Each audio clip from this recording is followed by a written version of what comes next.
Tonight on War Stories. Since World War II, it's been a critical part of our defense. Morale is just as important as beans and bullets. Every single day, it brings a little touch of home to millions of U.S. troops. The fact that we just show up means so much to them. It's my way to be able to serve and give a little something back. Our special salute to the USO. That's next on War Stories.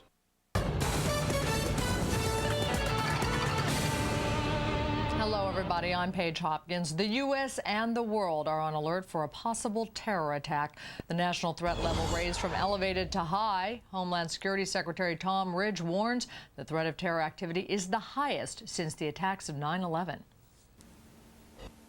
The information we have indicates that extremists abroad are anticipating near-term attacks that they believe will either rival or exceed the attacks that occurred in New York and the Pentagon and the fields of Pennsylvania nearly 2 years ago. New York City stepping up counterterrorism operations as a result of the increased alert level. Mayor Michael Bloomberg says there are checkpoints throughout the city, including at landmarks, bridges, tunnels, and financial institutions. Security has also been increased on city subways. Even though we are not aware of any specific plots targeting New York City, we have to always act as if there are. New York City has been on high alert since September 11th. Crews are in the process of restoring electricity to the city of San Francisco right now. More than 100,000 people had their power knocked out Saturday night after a fire at a power station. Crews say they're hoping to have all the lights on by later tonight. South Dakota Congressman Bill Janklow asks to be acquitted of manslaughter or granted a new trial. He's filed a motion saying prosecutors did not present enough evidence to establish his guilt. Janklow was convicted of manslaughter this month, stemming from a crash which left a motorcyclist dead. He plans to resign from Congress in January. And Time magazine chooses a nameless soldier as its Person of the Year. The soldier representing the nearly 1.5 million men and women who make up the U.S. military. More headlines at the bottom of the hour. War Stories with Oliver North starts right now.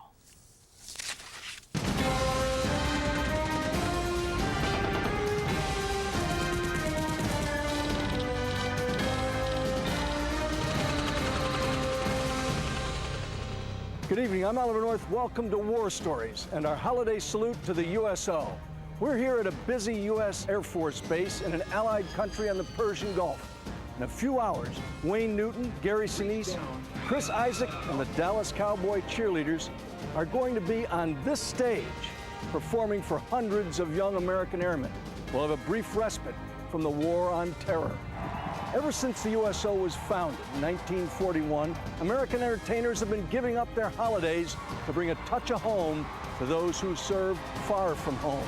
The USO operates regardless of war or peace, and it does a whole lot more than just entertain those who serve in our armed forces. Come along with us for this special episode of War Stories as we salute the USO. I'm most happy to be here and see all these boys. My father told me to always look for a USO if I was ever in trouble. They're just the best audience that you'll ever have in your life. Instead of taking us home, they brought a little piece of home to us. I remember each one of the gentlemen that I met. She had those guys leaving vapor trails. In 1940, Europe was falling under the wheels of the Nazi war machine. France was crushed that spring, and the summer found England with a knife at her throat. As the RAF desperately fought off the Nazis during the Battle of Britain, President Franklin Delano Roosevelt signed the Selective Service and Training Act of 1940. Military bases popped up all over the country. John Hanson is a Vietnam veteran and senior vice president of the United Service Organizations, the USO. Suddenly, small towns were flooded with new recruits. At age 19, George Hayward was a long way from Fordham Road in the Bronx. From the Bronx to Honolulu was a big change. We had never been out of our local areas for the most part. And most of the people I met in boot camp were the same as that. They were 17, 18-year-olds coming out of high school. Nearly 900,000 men flooded into military bases during the first peacetime draft in American history. There was usually not a lot to do in those communities, so Franklin Roosevelt decided that there needed to be some civilian organization to take care of the morale, welfare, and recreation needs of these troops to keep their spirits up. He gets together a group of organizations. Tell us about who they were. The 6 organizations that came together were the Travelers Aid Society, National Catholic Charities, the National Jewish Welfare Board, the YMCA, the YWCA, and the Salvation Army. But Washington politics began to interfere until FDR put his foot down. A discussion broke out about whether it should be run by the government or run privately. Roosevelt said it's a private organization that should be connected to the American people, and that's what we've been ever since. If this audience sees steak, they'll come right up here after it. Oh, I don't know. They've seen ham all evening, and you're still here. In May of 1941, he was told to do his radio show at March Field in California. And he said, why in the world would I go there? What's the point? That spring of 1941, the newly christened USO made one of its biggest and longest-lasting connections with a 37-year-old actor and comedian named Bob Hope. He wasn't really enthusiastic about it until he got out there and found out that there was an outdoor show with 40,000 GIs in the audience, and they were the best audience he'd ever seen. They roared at all the jokes. On November 28, 1941, the first government-built USO club opened in Fayetteville, North Carolina. 9 days after it opened its doors, the Japanese attacked Pearl Harbor. The beginning of World War II causes the USO to reorient its whole mission. The USO reflected the mobilization mentality the country had. If a troop train showed up in a rail junction, people used up their ration coupons, they emptied out grocery stores, and they fed sandwiches and soft drinks and milk to the soldiers before they fed themselves. Everybody had a part to play, and everybody played their part. The USO facility in Chicago was a place where you could meet your buddies at a certain time of day and go off to do something together, to go sightseeing, go to a ball game, go to a movie. For 17-year-old Elliot Lane from Windsor, Virginia, the Windy City's USO facility, one of what would eventually number 3,000 worldwide, was definitely a home away from home. You could go into town with $5 in your pocket and go back Monday morning and have about $3 left.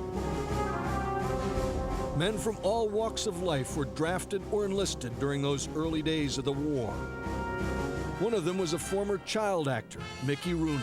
Rooney was still a huge star, being the #1 box office actor from 1939 through 1941. But true to the times, he was anxious to join the fight. In Hollywood, Mickey and his wife Jan recall those times. Did you have to get permission from the studio to join the military? Oh, no. They tried to keep me out of the Army and gave me something that might give me high blood pressure. And I said, you stick that thing into me and I'm going to punch you right in the nose. And they didn't do it, and I was accepted. But Mickey Rooney wasn't the only Hollywood star to get behind the war effort. The USO leadership at the time worked with entertainment people in Hollywood and New York and created a system to deliver entertainment to troops in the United States and overseas. Everybody pitched in, from Hollywood's biggest stars like Bing Crosby, James Cagney, and Humphrey Bogart, to little-known vaudeville acts, bands, and comedians. The shows traveled the world on 4 different circuits. The size of the tours were broken down into 4 rough categories, from the Victory Tour, which were the large Broadway shows, down to the Blue Tour and the Foxhole Tour, and each one of them was designated by size. There were bases everywhere in the United States, and the USO's mission was to get to as many of them as possible. During its first 6 months, 24 of these units put on 3,791 shows to more than 2 million men and women, and the entertainment arrived in a variety of ways. What's a Jeep tour? The Jeep tours are the ones that were the most exciting, and the most seats are the pants tours. Jump into a Jeep and entertain 5 GIs or 100 GIs. Go to a hospital. We played the frontline installations and gave them a show. I'd do my imitations, and I'd talk about home. It was a wonderful time at that time, if you can imagine, during the war, of being in the Jeep shows and bringing back a taste to home to them. Did you have a writer with you to... Oh, no, we'd wing it. We'd get together and we'd hum up a show that would last for an hour and a half. It's important that we make this victory loan the smashing climax of all Bond drives. Back at home, Hollywood stars were also used to help pay for the war. With the sales of new cars banned and gasoline rationed, along with meat, cheese, and sugar, the public was urged to spend any extra money it had on war bonds. I'm very proud and happy that I, too, can do my bit in the war effort. Buying a war bond was actually a citizen's way of loaning the government money, as the cost of the war wasn't in the annual budget. And the sales pitch came from some of Hollywood's biggest names. We've got another bond to buy. The war bond drives were wildly successful. By the end of the war, over 85 million Americans had loaned the government over $185 billion.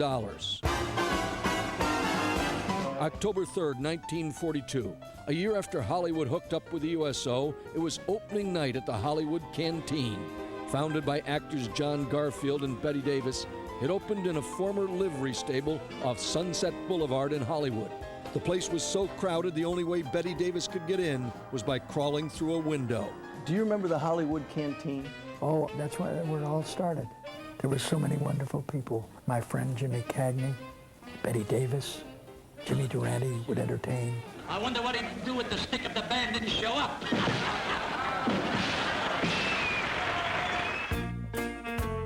3,000 miles away, New York City had its own version, the Stage Door Canteen. The Stage Door Canteen in New York was a big name. The thing that I guess every young man heard of is that they had some beautiful women in these places, but you couldn't take them home.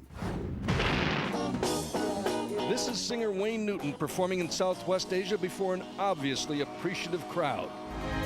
Coming up, the man who'd be cheered on by troops all over the world for generations, the legendary Bob Hope, puts on his first USO show.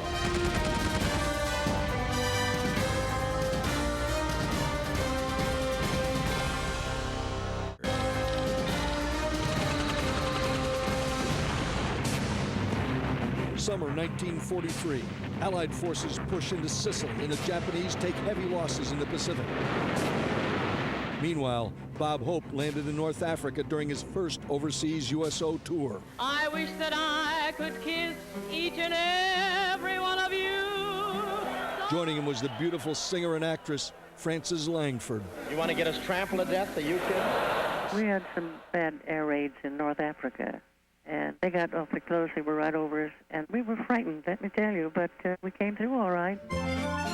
In Europe, Private First Class Mickey Rooney traveled in a Jeep right up to the front lines. Something special was going on in World War II, where guys like you, who had proven themselves as entertainers before the war, volunteered to do it. Guys like Bob and many of these great Hollywood names went out and literally, I mean, you gave up a fortune. What's the value of money if you're entertaining and bringing joy for everybody for nothing? But the dedication of people like Rooney and Hope came with a price. 37 USO performers were killed during the war, including musician Glenn Miller, who died when the plane carrying him to a show in France crashed in the English Channel in December '44.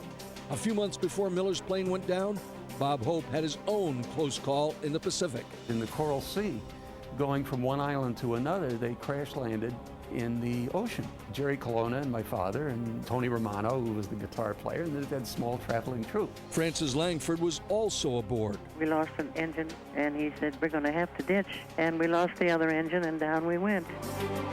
And they were floating, which is good. And Colonna got out on the wing of the plane, and in that loud voice of his, there was a fishing boat about a half a mile away, and he got out and he yelled, "Hello!" And the guy rowed over and pulled up next to the plane. And, you know, they were starting to try and give sign language to say, you know, we've got a real problem here. And he looked up and he said, "Got any American cigarettes?" And just broke them all up. None of us were really hurt, just bruised a little and scared. But that seemed to keep you going. You want to do more, you know. It was on that tour of the Pacific in 1944 that George Hayward saw Bob Hope's show in the Marshall Islands. It was quite a wonderful show, and we enjoyed it. Rather than taking us back home, somebody brought something to us. Bob Hope was away from home a lot, and it totally confused his son Tony. When I was 6 years old, I was taken out to the airport because Dad was coming back from the South Pacific. And I'd been to the airport so many times, and I never knew whether he was coming or going. So they were flying in, and I was saying, "Goodbye, Daddy," and waving. That's you, and it says at the Kiel Canal. Well, just doing a show. I think if you look at the picture and you see these wonderful gentlemen smiling and laughing, you know that they're having a good time. Those good times that the USO brought to lonely and scared troops was uniquely American. The Japanese and Germans had no such organized entertainment, for their leaders considered it an unnecessary distraction. Since 1941, 7,000 performers had put on 273,000 shows for an audience of 171 million.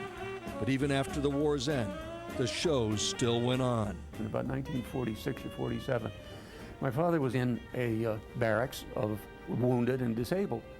And in the middle of the show, a guy from the back said, "You're not very funny." And so my father did some quip about that and thought, well, you know, you can't get everybody in your audience or something better than that. And after the show, a couple of the doctors came up to him and said, "You know that guy who said you're not very funny?" My father said, "Yeah." He said, "That's the first time he's spoken in 3 years." Here's the Dallas Cowboy cheerleaders heating up the stage at a USO holiday show in Southwest Asia. And speaking of heating things up, Marilyn Monroe arrives in Korea and makes a frozen war zone sizzle. That's next on War Stories.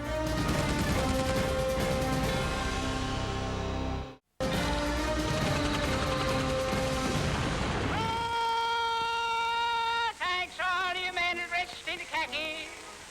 You may think that I'm a bit wacky. Why don't you get back in the sacking? After putting on hundreds of thousands of performances and providing a little bit of home to millions, the USO was disbanded on December 31st, 1947. President Truman essentially gave the USO an honorable discharge. Thank you very much. You're no longer needed. The war was over. There wouldn't be any more wars. No need. People completely overlooked the fact that there are troops all over the world all the time. In December of 1948, Bob Hope did the first of what eventually became as traditional as tinsel and eggnog, his USO Christmas tour. Staged in Berlin, Germany during the Berlin airlift, the show included Doris Day and the composer of White Christmas, Irving Berlin. No, you've got the name wrong. It's Irving Jones. Irving Jones? Yes, I changed it. Anything over here named Berlin, they cut up into sectors. 25 June 1950, communist North Korea invades democratic South Korea. In 1950, when Korea started, the USO fired back up and started sending entertainers overseas and creating USO centers back around the country and in Korea and Japan. How did you get involved with the USO? Actually, it was through Bob Hope. I had met Bob, and he kind of took me under his wing a little bit when I was a sergeant in the Army Air Corps. Johnny Grant was a 22-year-old disc jockey from North Carolina when he looked up Bob Hope in Los Angeles. I was out here after the war, and somebody came in and wanted him to go out to March Field, and he couldn't go. And he said, "Well, Johnny knows the jokes as well as I do. Why don't you go get together a group?" And we did, and that was the beginning. And then we ended up in Korea, and it started. Grant's first tour with the USO landed him in the war-torn South Korean capital. When we came to Seoul, I had never seen such a devastation. It really was like World War II. The buildings were on the ground. I said, we not only got to help our soldiers here, we got to help these people. And the USO did just that. By 1952, they were putting on a show every day somewhere in Korea. They featured everyone from little-known jugglers and comedians to big stars like Mickey Rooney, Danny Kaye, Debbie Reynolds, Frances Langford, and Al Jolson. But even after the fighting officially stopped in July of '53, 3.5 million American troops were spread throughout the world, and they needed a taste of home. This time, the USO managed to survive the peace. The USO does go through tough times, and those times are pretty much mirrored by the peace-war fluctuation that the country goes through. 16 years old I was. My father wasn't going to let me go with all those boys over there. Connie's a great little gal. I took her on her first trip. She was so young, I had to take her father because they wanted a chaperone, and he happened to be a bass player. So he put together a trio, and they provided the music for the show, and Connie performed. Actress Connie Stevens made a trip to Korea in 1953. I said, I don't want to wear pants, I want to wear a dress. And so I walked out and stepped off the Jeep, and the mud was up to here. I never saw so much mud in my life. But Marine Company Commander Elliot Lane remembered the girls more than the mud. In February of '54, we got the word that Marilyn Monroe was touring with a USO troop and would appear at the 1st Marine Division headquarters.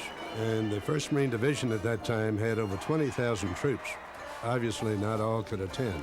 So I made a decision that the younger troops would get to go to the USO show, and officers and senior non-coms would forego this pleasure.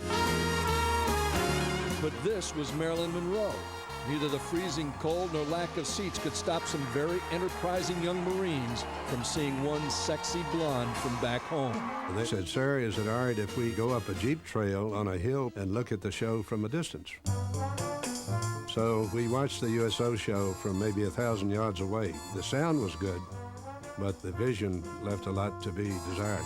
During the USO show, I had a $15 Jap camera, which I held up to the lens of the BC scope that took several pictures of Marilyn. You're looking at the actual pictures Elliot took that day. She did a great job.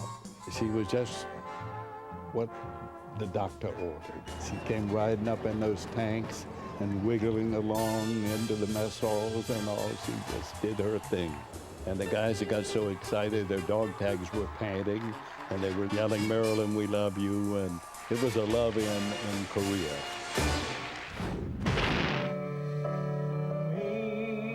That's country singer Neil McCoy performing in Southwest Asia on a recent USO tour. When War Stories continues, you'll hear from one of the USO's biggest heartbreakers during the Vietnam War, the stunning Anne Margaret.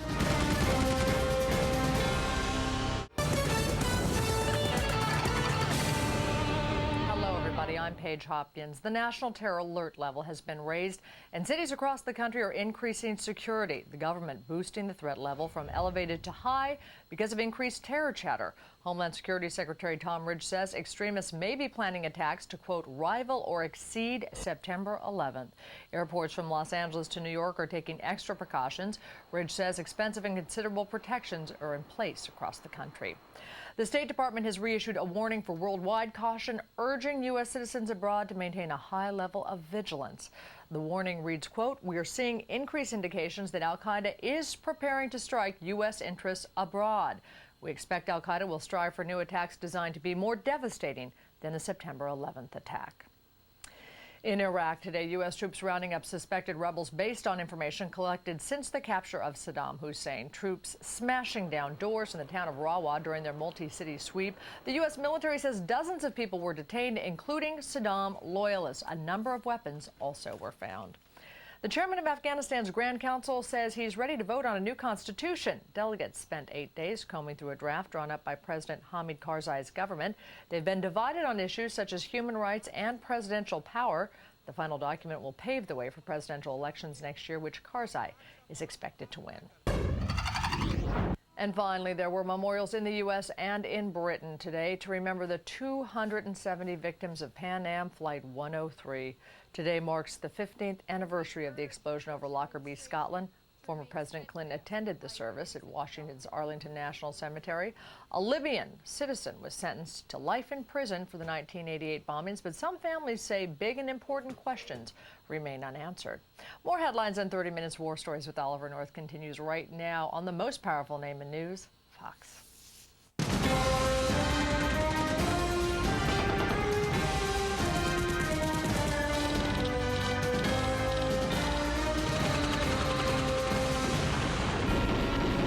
The Korean War ended in a ceasefire in 1953, but by the late 1950s, 1 million American troops were still stationed overseas. Bob Hope's USO Christmas tour remained an annual tradition.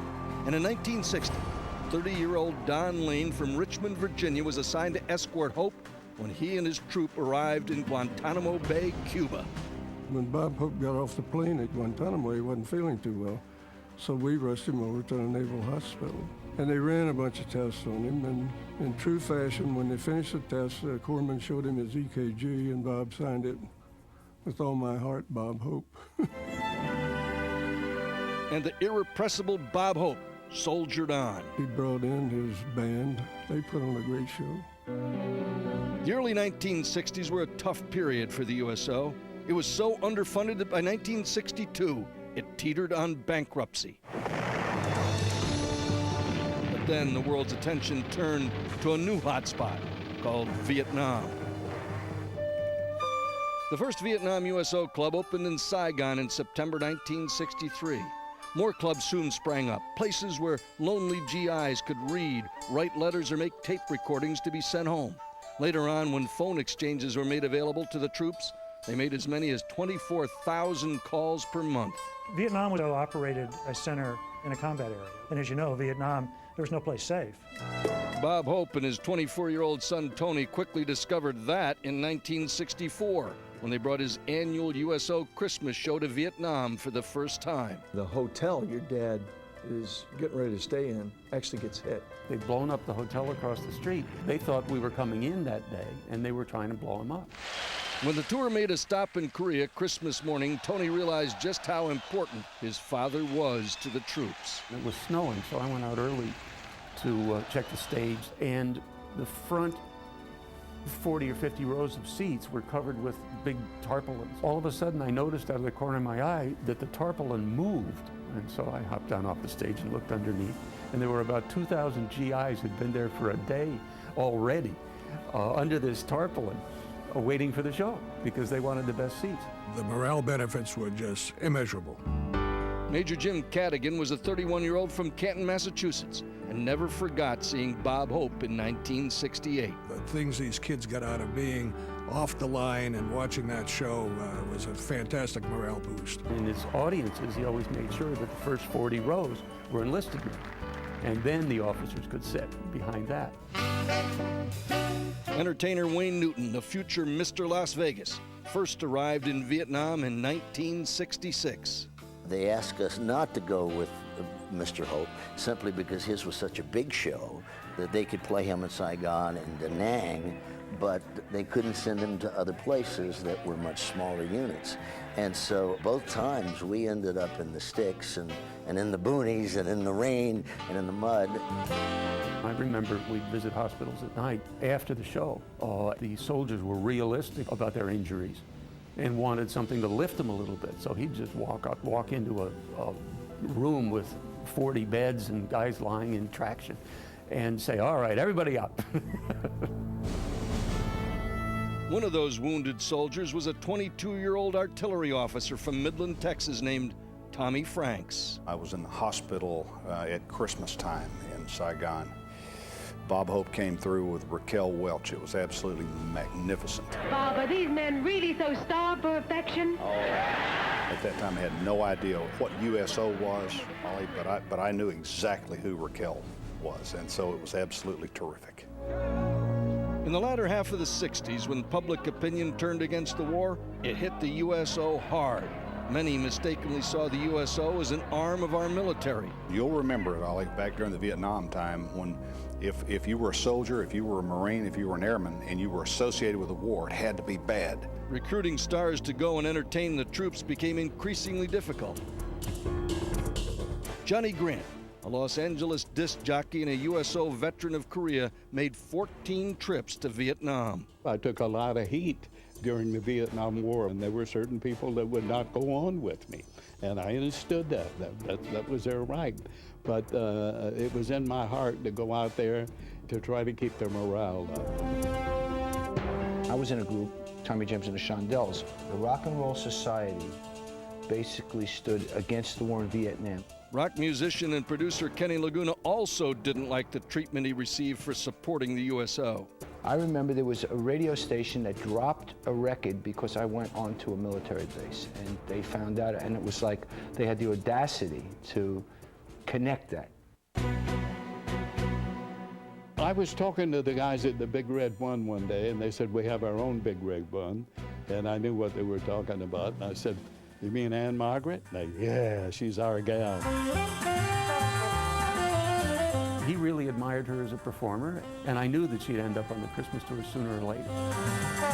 Actress Anne Margaret was one of Hollywood's sexiest and most popular movie stars. Johnny Grant encouraged the boys in the Big Red One to send her an invitation to visit them in Vietnam. I said, well, why don't some of you write a letter? And I brought that letter home to Anne Margaret, and she accepted right then. So she and a few other people went over, and they were a big smash. And then she went back once more with Bob Hope. What was Bob Hope like to be with? Oh, he was something. He truly loved the military, loved all the gentlemen and ladies. I got something for you here. You do? Ready for this? Oh, look at that! Look at that! Bring back a few memories, doesn't it? Oh, boy. Yes, well, that was 68. That's right. Oh, yes, I remember the dress. I most certainly do. My goodness. The USO's John Hanson spoke to the widow of a Vietnam veteran who was deeply affected by Anne Margaret's kindness. She said, well, my husband died of cancer a few months ago. When he was in Vietnam, he was badly wounded. And when he woke up in the hospital, he saw this beautiful red-haired angel. He thought he was dead. He thought he'd gone to heaven. And he realized it was Anne Margaret. And she told him he was going to be okay. Whenever stories about Vietnam came on television, her husband's mood would darken. He'd get a little depressed. But whenever Anne Margaret showed up on TV, he said, you know, she held my hand in Vietnam. So she said, I just wanted to thank you for helping a good man feel appreciated. The Vietnam era also had returning stars from World War II tours. Singer Frances Langford and veteran comedian Jerry Colonna. A young Jerry Goodwine from Brookfield, Missouri, remembers seeing a show by Martha Raye on one of the Southeast Asia tours she did 9 years in a row. They had the show inside their mess hall, and of course Martha was the big mouth, and she put on a great show. What's the worst living conditions for the USO that you've been on? Well, flying back and forth, getting shelled, you know, in Vietnam. Well, what's wrong with my dancing for these fellas? Well, there are an awful lot of witnesses to a crime. Yeah, go Les. Actress Connie Stevens, who was a 16-year-old, had entertained troops in Korea, visited Vietnam for the first time on Bob Hope's 1969 Christmas tour. We had to immediately lift off the stage and fly right back to Thailand, where they put us up, and it had to be 120 degrees, and then get up in the morning and fly back through a corridor where you could have been shot out of the air. I told you I have pictures. This is Vietnam. Yes. Yeah, and of course Bob's got a the Mac red V. dress. Yeah, and there's not a guy who served in Vietnam that saw a USO show, doesn't he? They all talk about the red dress. Sure.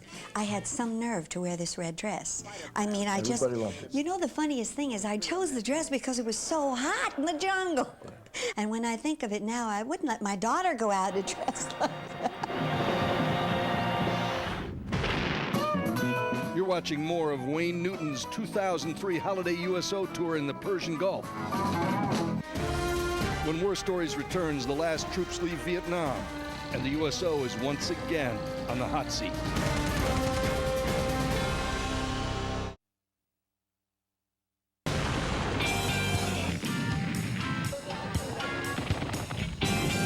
But it's great to be back in Vietnam. December 1972, Bob Hope performed his last Christmas show in Vietnam. Your dad, in spite of some fairly hostile opinion out in Hollywood, continued to go to visit the troops in Vietnam? Absolutely, he continued to go. He was not supporting the officers or the plan or the strategy or the Pentagon.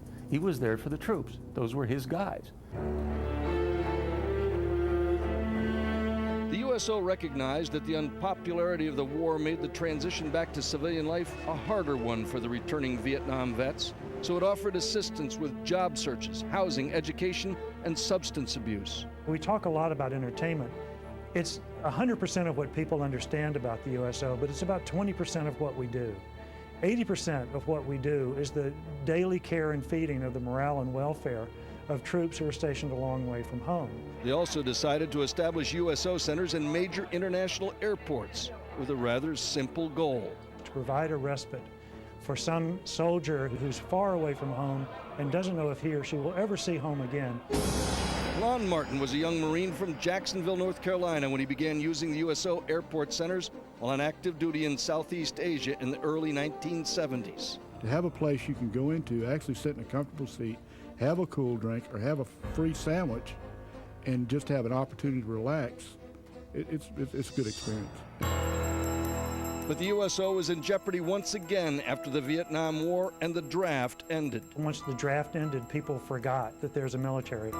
In 1974, Department of Defense and United Way put together a Blue Ribbon Commission to see if the USO was really needed. We went to every USO center and came back and said if there weren't a USO, we'd have to invent one. One more speed bump. The USO survived.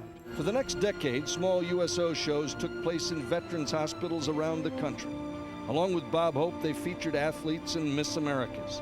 Shows were also done on military installations around the world, but Hope didn't return to active duty overseas until 1983 when he took a troupe that included actress Brooke Shields to Beirut. To stand so close to talent like this, I'd even work for gratis. Work for gratis. Last time she made a free appearance was at her own birth. Even then, she charged the doctor because he had a front row seat.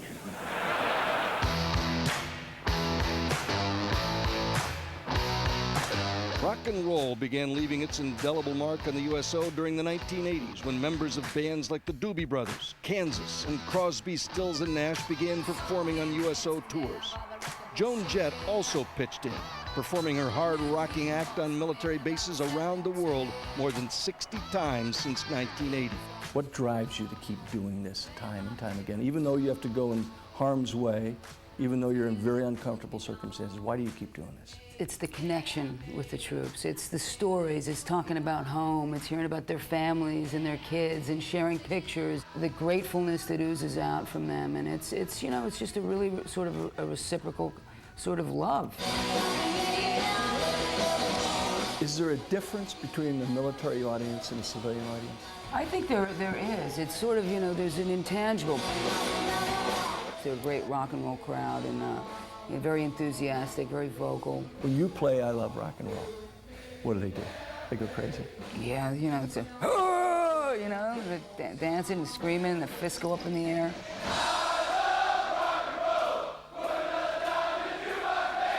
It's great. It's a wonderful feeling. More of the Wayne Newton 2003 holiday tour in the Persian Gulf. The same area Bob Hope did his final USO tour in at the age of 87. That's next on War Stories.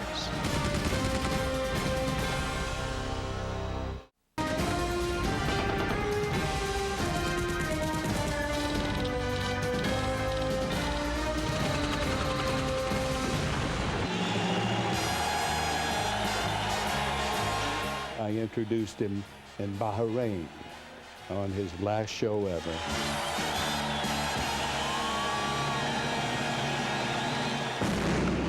In December of 1990, with troops deployed in the Persian Gulf, 87-year-old Bob Hope made his final USO tour, bringing some Christmas cheer to the men and women of Operation Desert Shield in Bahrain and Saudi Arabia. I knew that would be it because when he got in the night before, I was there waiting for him, and he said, "I'm tired." The tireless living symbol of the USO had headlined nearly 60 tours over his 5-decade association with the organization. The USO's other workhorse, DJ Johnny Grant, has never forgotten the 56 USO tours he was on since Korea, and it seems some of the troops haven't either. You start getting letters telling how much your appearance meant to them, and, you know, it's a great feeling. Throughout the 1990s, USO tours went to Somalia, Haiti, and other hot spots around the world.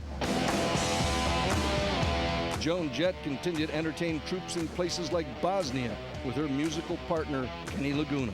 Years ago, they were putting together a USO tour, and they called Joan, and they said, you know, we're going to play Pearl Harbor, we're going to do this, and it was like a vacation tour. And Joan says, you know, why don't you send me someplace lousy? And they did. Why not take some of those nice holiday tours? Well, you know, I think it really boils down to that it's about boosting morale. And I figure if, you know, you're in Pearl Harbor hanging out on the beach, you know, you don't really need that same morale boost as the kids, you know, going to the bathroom in a hole. And I get a kick out of going to places that aren't cushy. A month after the attack of September 11, 2001, U.S. forces are back at war, and the USO is there with them.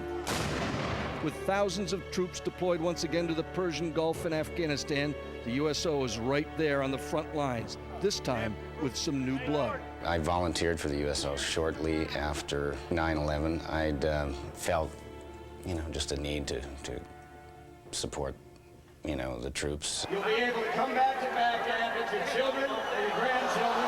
The actors, like me, myself, I don't do the soft shoe thing. I just basically go on what's called a handshake tour.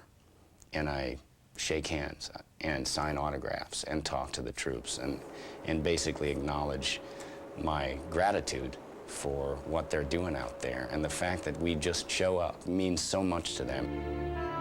When September 11th happened, I think so many Americans were frustrated. We just didn't know what to do. I felt so lucky to be able to go on a tour so I could at least thank some of our soldiers, tell them how much it meant to me. Right after 9/11, we called some of our buddies in the Pentagon and said, send us. We wanted to go someplace that, you know, where the action was. The action turned out to be Afghanistan, where U.S. troops were sent to root out al-Qaeda terrorists and the Taliban regime. We had guys going out chasing Taliban and coming back while we were still playing. Wayne Newton has been entertaining troops since Vietnam, and he's now taken on the leadership role Bob Hope performed for decades. What was the most difficult of all the USO trips you've been on? The most difficult one was Iraq. The heat was something like I have never witnessed in my life. And I live in Las Vegas. When we sat down on the ground, it was 140 degrees. And there were 7,000 to 8,000 troops standing there waiting for a show. Gary, you're in Baghdad. What the heck is going on here? Good question. Good question. Madness. It's everybody winging it and trying to figure out what's going on. Kid Rock playing Sweet Home Alabama and, you know, singing his own lyrics. And what's the pay for all this fun? This is what we ask of an entertainer. Go to a hotel that might not be all that comfortable, work until midnight, and do it all over the next day, and for that, we don't pay you a nickel. They're just the best audience that you'll ever have in your life. And I tell all the performers that go, this will change your life.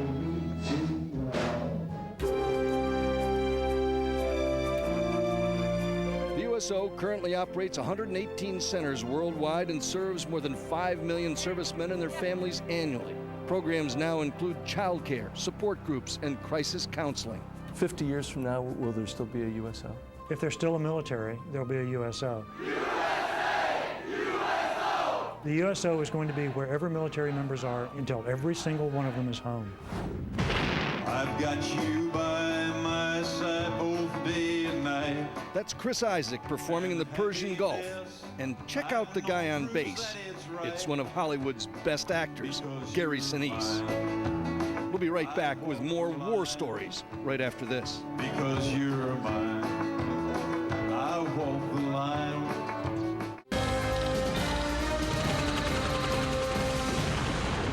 It's been called an island of tranquility in a sea of danger.